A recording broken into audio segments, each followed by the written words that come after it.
Kung siomay lang din naman ang hanap mo, meron din dito sa Chaong Quezon. Kaya naman hindi mo na kailangan lumayo pa. Dahil sa Chaong Quezon pa lang, napakaraming kainan na. Isa na naman kainan ng ating pinuntahan kung saan dito ay titikman natin ang kanilang siomay rice. Kaya naman tara, samahan nyo kung tikman ang kanyang siomay rice. Dito yan sa bahay ng Chaong Quezon. Dito tayo ngayon sa may convention at nakakita tayo dito ng siomay rice. So ayan.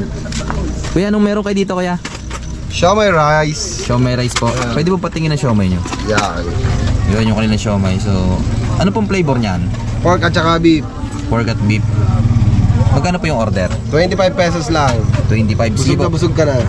Order po ako ng isa. Isa. Po, isa po. Dito po yung ating rice. Order muna tayo. So, yun yung kanilang rice. Oh. Java rice. Java rice.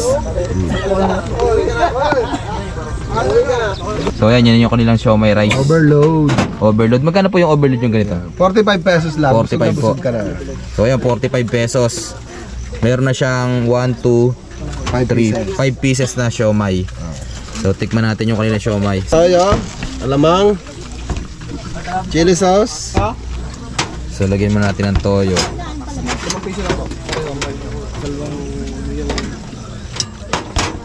Siyempre, yung kanyang chili sauce. Purong-puro yan. Purong-puro. Yun. Purong mantika.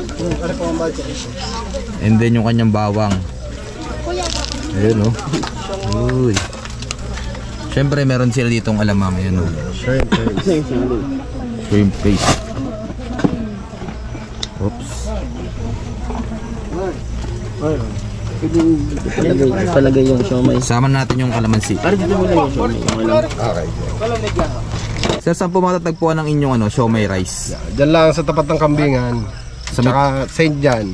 Doon lang po kayo napwesto araw-araw. Anong oras po? Alas 4 at tsaka alauna ng hapon.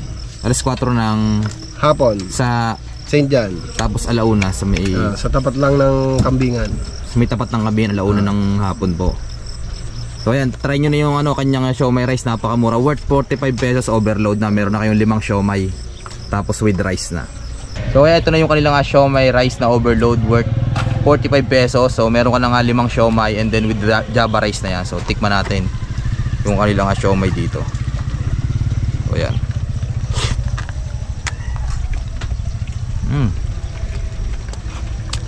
Malasa.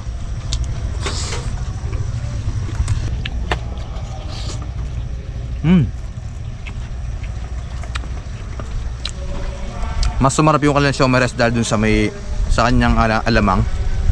So ayos din dito. Worth 45 pesos, napakamura. So add tayo ng chili sauce, yan o. Ayun. Sarap.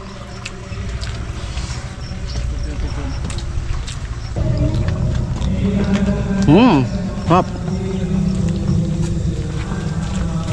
Pag may gugot. Hindi pare. Bali yan mga kauhut. Sarap. So ayan, kung gusto nyo matikman yung kanilang siomay rice, worth 45 pesos. Meron ka ng 5 siomay and then meron ka ng 1 Java rice. Dito lang yung matatagpuan sa may Chaong Quezon. Paikot-ikot siya. So nandyan yung oras kung nasaan siya. So try nyo na itong kanyang siomay rice, worth 45 pesos.